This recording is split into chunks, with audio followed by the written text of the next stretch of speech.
Friends, welcome back to my channel. Last video में हमने बात किया था कुछ मिल्क प्रोडक्ट्स के बारे में, ठीक है। उसमें मैंने आपको बटर और चीज के बारे में बताया था। तो चीज का हमने उसमें बेसिक आइडिया लिया था। मैंने आपको हार्ड चीज और सॉफ्ट चीज के बारे में बताया था। तो इस वीडियो में हम आगे देखेंगे कि चीज का कोगुलेशन किन किन मेथड से होता है। तो पहले एक बार उन लोगों के लिए जो नए हैं इस चैनल पे, इस चैनल के थ्रू आप लोगों को CUET PG food science and technology जिसका कोड SCQP12 है उसकी प्रिपरेशन करवाई जाती है। तो एक छोटा सा मैसेज था उन लोगों के लिए जो नए हैं इस चैनल पे। चलिए फिर स्टार्ट करते हैं।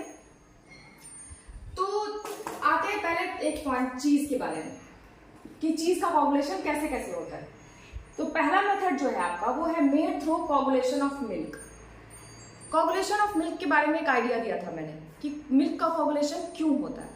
तो मिल्क का कोगुलेशन जो बेसिकली है उसका रीजन है एक पार्टिकुलर पेप्टाइड बॉन्ड के क्लीवेज की वजह से, जैसे फिनाइलएलेनिन और मेथियोनिन के बीच जब बॉन्ड टूटता है तो मिल्क का कोगुलेशन स्टार्ट हो जाता है। अब इसको हम किसी भी मीन्स के थ्रू कर सकते हैं, जैसे कि हम या तो किसी ऑर्गेनिक एसिड्स के हेल्प से कर सकते हैं, या फिर मैंने बताया था रेनेट एंजाइम की वजह से। रेनेट एंजाइम जो है वो यंग काउस के स्टोमैक से रिलीज होता है। इसके बारे में मैंने बताया था, अभी फिर इसके बारे में एक बार बता दूंगी। अब दूसरा पॉइंट जो है आपका वही है cheese in which milk is coagulated by means of enzyme rennet और रेनिन, ठीक है। तो पहला पॉइंट देखते हैं, made through coagulation of milk. अब मिल्क का कोगुलेशन कैसे करते हैं हम लोग? The acidification can be by direct addition of an organic acid such as lemon juice और विनेगर। तो एसिडिफिकेशन हम लोग लेमन जूस के एडिशन से और विनेगर के एडिशन से कर सकते हैं। इसके अलावा एक नेचुरल तरीका भी है मिल्क के कोगुलेशन को इंट्रोड्यूस करने के लिए। उसका क्या है? वो है लैक्टिक एसिड बैक्टीरिया के द्वारा फॉर्म होता है लैक्टिक एसिड, जो कि क्या करता है? कर्डलिंग ऑफ मिल्क, ठीक है। लास्ट वीडियो में मैंने बताया था। तो ये जो कर्डलिंग ऑफ मिल्क है, इसमें मिल्क क्या होता है? कोगुलेशन हो जाता है। किसके हेल्प से? लैक्टिक एसिड बैक्टीरिया के हेल्प से। तो ये आपका नेचुरल कोगुलेशन हो जाता है, natural coagulation bye means of lactic acid.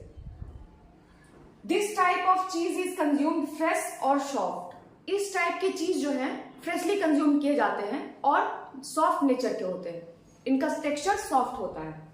Also known as अनप्रेस्ड चीज, और इसमें प्रेसिंग नहीं की जाती है इनके, ठीक है। ये अनप्रेस्ड होते हैं।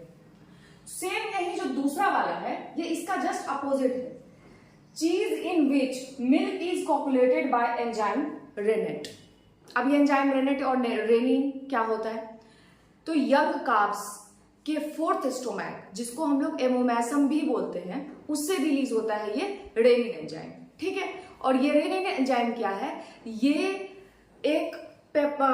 आपका क्या करता है? पेप्टाइड बॉन्ड को तोड़ने में, उसके क्लीवेज में हेल्प करता है, ठीक है।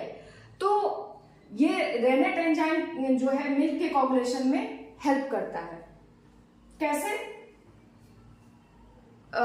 एक प्रोटीन के पेप्टाइड बॉन्ड को तोड़ करके, ठीक है। अब आते हैं कि this type of cheese are salted and pressed known as semi hard or hard type. तो इस टाइप के जो चीज होते हैं उनकी प्रेसिंग की जाती है, क्यूब्स में कन्वर्ट किया जाता है उनको, ठीक है। और फिर उसको आगे उनकी पैकिंग और स्टोरेज की जाती है।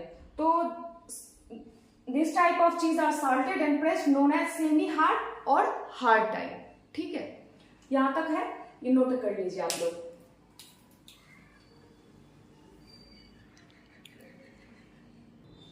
तो ये रेनिन जो है आपका, ये एक प्रोटीयोलाइटिक एंजाइम की तरह एक्ट करता है, ठीक है। ठीक है, तो अब हम लोग कुछ डिफरेंट टाइप के चीज देख लेते हैं जो कि एग्जाम में एक दो कभी कभार आते ही रहते हैं, ठीक है। तो ये कुछ इंपॉर्टेंट टाइप्स हैं और इनके स्टार्टर कंपोजिशन इनके साथ दिए गए। पहला हमारा चेडार, इसके बारे में मैंने बताया था।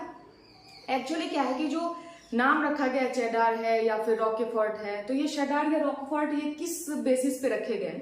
जैसे सेडार जो है ये एक इंग्लैंड में एक जगह है, उसके नाम पे सेडार रख दिया गया। इसी तरह से बाकी सबका भी रॉकफोर्ट वगैरह का, ठीक है। तो ये सेडार जो है इसका अब हम देखते हैं, अभी चेडार बोलो शेडार, मैं कंफर्म नहीं हूँ, ठीक है। तो आप जैसे चाहे प्रोनाउंस करें। तो ये शेडार ये हार्ड चीज है। तो हार्ड चीज के बारे में मैंने लास्ट क्लास में बताया था आप लोगों को। तो इसका स्टार्टर कंपोजिशन जो है वो है Lactococcus lactis, cremoris, Streptococcus diacetyl lactis, ये तीनों इसके लिए शेडार के स्टार्टर कंपोजिशन के लिए है, ठीक है। अब आते हैं स्विस के बारे में। स्विस चीज प्रोपियोनी, बैक्टीरिया, शर्मानी, बहुत इंपॉर्टेंट है, हमेशा आता रहता है। अब आते हैं कैमेम्बर्ट, ये आपका सेमी हार्ड चीज है, ठीक है। पेनिसिलियम कैमेम्बर्टी, बेसिकली इसमें ये ब्लू मोल्ड से इसका फॉर्मेशन होता है, ठीक है। अब आते हैं कॉटेज चीज। कॉटेज क्या है? अनराइपेंड सॉफ्ट चीज, अनराइपेंड सॉफ्ट चीज। एल लैक्टिस, एस क्रीमोरेस, ल्यूकोनोस्टॉक स्पीसीज, ठीक है। ब्लू रॉकीफोर्ड चीज, स्ट्रेप्टोकोकस लैक्टिस, पेनिसिलियम रॉकीफोर्टी, ये भी पूछता है। तो इसमें जितना है सब पूछता है, लेकिन जो आए हुए हैं, जो मैंने प्रीवियस ईयर क्वेश्चंस पेपर वगैरह में देखे हैं, वो सब बता रही हूं मैं आपको।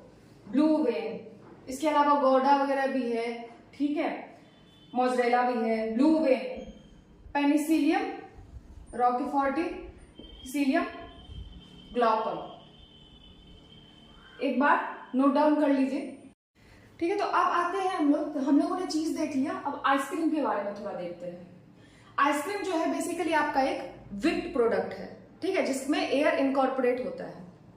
अब ये तो हम लोग सब जानते हैं कि आइसक्रीम बनाने में क्या क्या यूज करते हैं हम लोग, मिल्क, शुगर, तो जनरली ये सारी चीजें हम लोग यूज करते हैं। पर इसके अलावा भी कुछ चीजें हैं, जैसे स्टेबलाइजर हो गया, इमल्सिफायर वगैरह हो गया, प्रोटीन, ये सारी चीजें हम लोग आइसक्रीम के फॉर्मेशन में हम लोग यूज करते हैं। तो पहला पॉइंट ये है कि milk fat and milk solid not fat constitute 60% of the total solids of ice cream. Total solid जो होना चाहिए आइसक्रीम में वो कितना होना चाहिए? 38.4%, ठीक है, और the remainder would be water. अब कंपोजिशन ऑफ आइसक्रीम अगर देखते हैं तो for a good ice cream milk fat should be 10 to 12%, ठीक है। इसके अलावा मिल्क सॉलिड नॉट फैट और शुगर, इसका परसेंटेज होना चाहिए 15%। Stabiliser 0.2 to 0.5%। हम आगे देखेंगे कि स्टेबलाइजर का क्या यूज है, क्या फंक्शन है, क्यों यूज करते हैं हम लोग उसको आइसक्रीम में।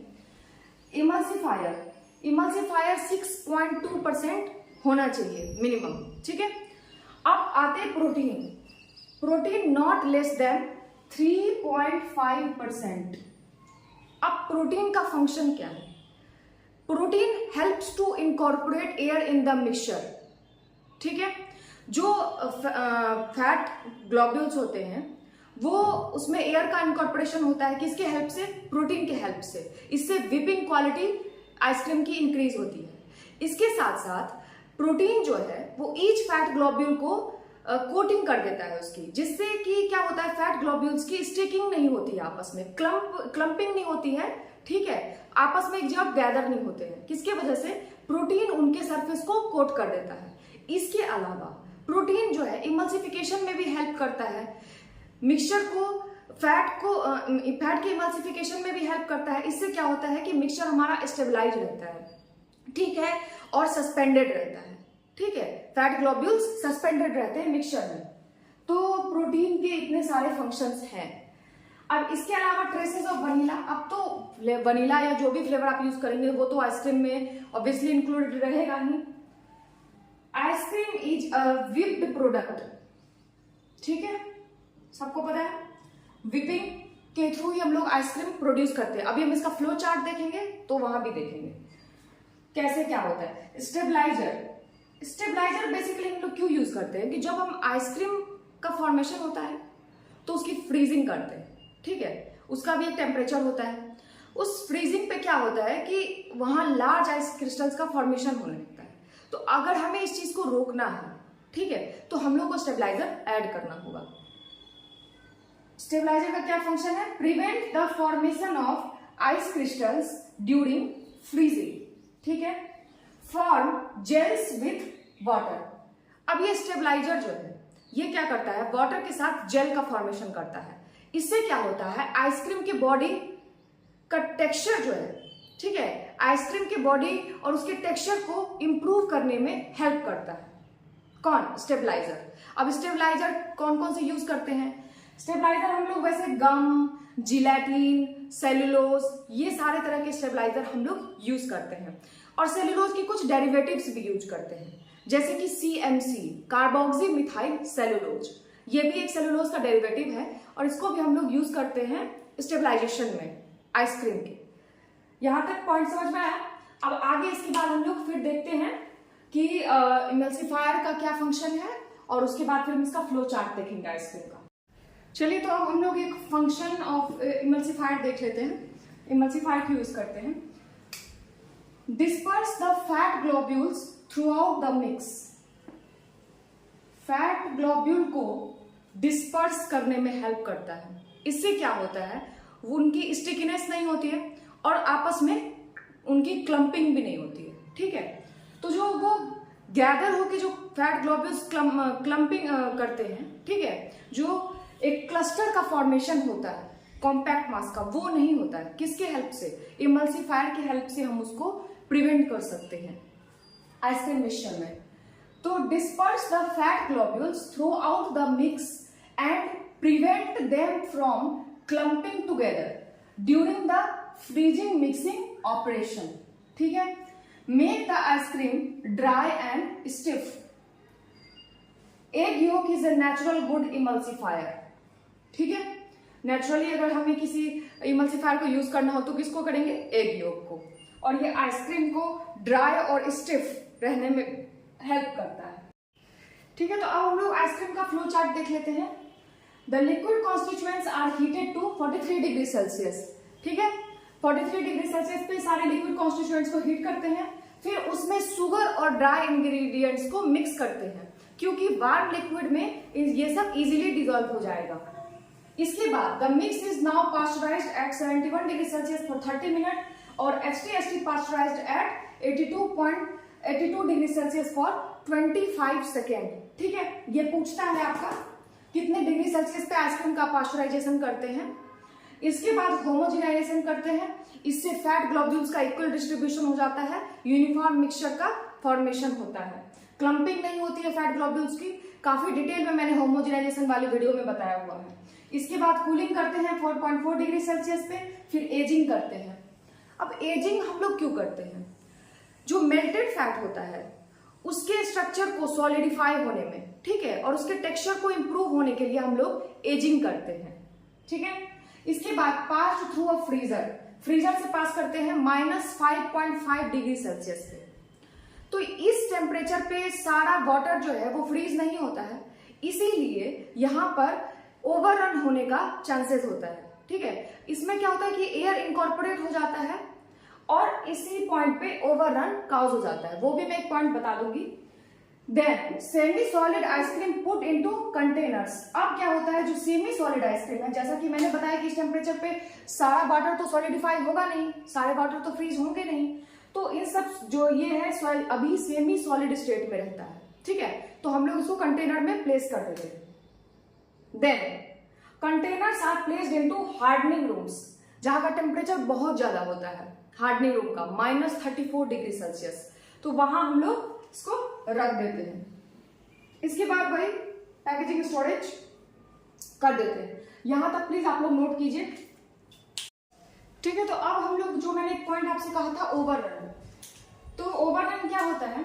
As air is whipped into the semi solid frozen mixture there is a swelling of the volume known as overrun।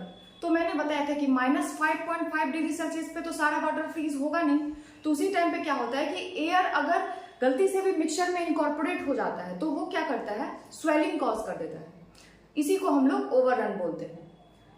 अब क्या है एक पॉइंट कि अगर हम लोग आइसक्रीम का फॉर्मेशन करते हैं तो उसमें फ्रीजिंग किस टाइप की होनी चाहिए?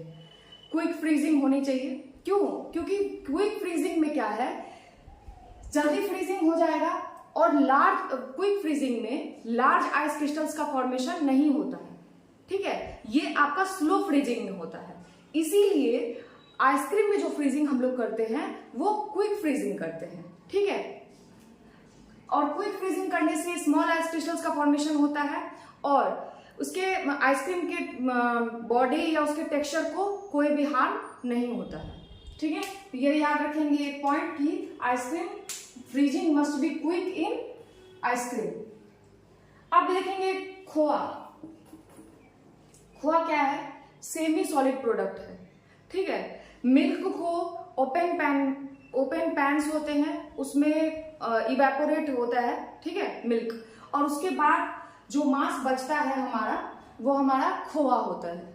ठीक है, obtained from milk bye evaporating in open pans. ठीक है, मिल्क का इवेपोरेशन होता है ओपन पैन्स में और इससे एक सेमी सॉलिड स्ट्रक्चर का फॉर्मेशन होता है khoa. Khoa is a compact mass of very small uniformly sized granules. ठीक है, मिल्क प्रोटीन का भी कोगुलेशन हो जाता है ड्यूरिंग प्रिपरेशन ऑफ खोआ। ठीक है, स्मॉल साइज ग्रैन्यूल्स जो है कॉम्पैक्टली अरेंज्ड होते हैं एक, ठीक है, in a manner. Lactose will be present as anhydrous sugar in khoa. Okay, एक पॉइंट है इंपॉर्टेंट, फैट परसेंटेज जो है वो खोआ में 20% से ज्यादा, 20% तो मिनिमम होना चाहिए, नॉट लेस देन 20% फैट होना चाहिए खोआ में। अब बफेलो मिल्क जो है उसका खोआ में उसमें फैट परसेंटेज ज्यादा होता है। ठीक है, काऊ मिल्क में उसका परसेंटेज कम हो जाता है फैट का। ठीक है, अब एक प्रोडक्ट और रहेगा हमारा रबड़ी। ठीक है, रबड़ी देख लेते हैं।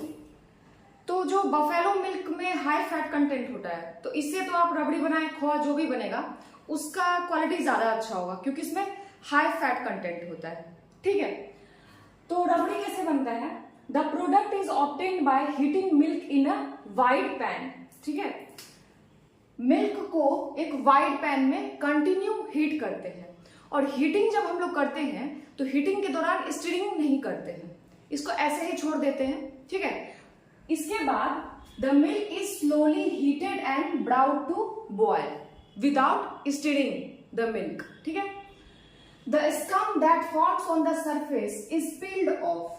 ठीक है, अब मिल्क के सरफेस पे जब भी बॉइलिंग होगी तो ऑब्वियस है कि मिल्क के सरफेस पे स्कम का फॉर्मेशन होगा, तो उसको क्या करते हैं, एक पतले बैम्बू स्टिक से हटा के और कूलर साइड्स के साइड रख देते हैं। ठीक है, the scum that forms on the surface peeled off from time to time using the bamboo sticks. ठीक है, this is continued until about 1/5 or 1/8 part of the original quantity of milk is left. ठीक है, अगर हम लोग 1 kg milk का बनाते हैं रबड़ी, तो उसमें से जो हम ओरिजिनल प्रोडक्ट है वो हमारा, वो उसमें 1/3 ही हमारा बनेगा। ठीक है, यहां भी मैंने वही समझाया कि this is continued until about 1/5 or 1/8 part of the original quantity of milk is left. Sugar is added. ठीक है, केन शुगर एक्स्ट्रा ऐड करते हैं हम लोग अलग से। मिल्क शुगर तो जो हमारा लैक्टोज है वो तो प्रेजेंट होता ही है, इसके अलावा केन शुगर भी ऐड करते हैं। इसका कंसेंट्रेशन 25 to 30% रखते हैं and then product is allowed to cool. अब इसका कंपोजिशन देख लेते हैं हम लोग। कंपोजिशन क्या है हमारा? फैट होना चाहिए 20%, नॉट लेस देन 20%, लैक्टोज 17%, केजीन 10% और केन शुगर ये आपका 20% मिनिमम होना चाहिए। ठीक है, तो ये था आपका रबड़ी, खोआ रबड़ी दोनों देख लिया हमने। और इसके अलावा एक है वो क्यूमिस और एक केफिर, ये 2 है पॉइंट, ये दोनों भी मैं आपको बताऊंगी। ठीक है, तो यहां तक सबको क्लियर है? देख ले एक बार, नोट कर लीजिए। नोट कर लीजिए। कोई भी इशू हो या कोई भी प्रॉब्लम हो, कोई भी डाउट हो तो प्लीज मुझसे कमेंट में पूछ लीजिएगा। तो आज के लिए इतना ही, मिलते हैं फिर नेक्स्ट वीडियो में। उसमें मैं आप लोगों को जो पॉइंट्स रह गए हैं, एक दो जो भी मैंने बताया, क्यूमिस वगैरह, और इसके अलावा कुछ एमसीक्यू जो मिल्क से रिलेटेड है, इंपॉर्टेंट है, जो कि प्रीवियस ईयर क्वेश्चन पेपर वगैरह में भी हम लोग देख लेंगे कि जो प्रीवियस ईयर जो सीयूईटी हुआ और उसके पहले जो भी एग्जाम्स हुए 22-23 वाले जो भी मिल्क के क्वेश्चंस आए थे इससे रिलेटेड, वो हम लोग डिस्कस कर लेंगे एक बार, ठीक है। तो आज के लिए इतना ही, मिलते हैं फिर नेक्स्ट वीडियो में।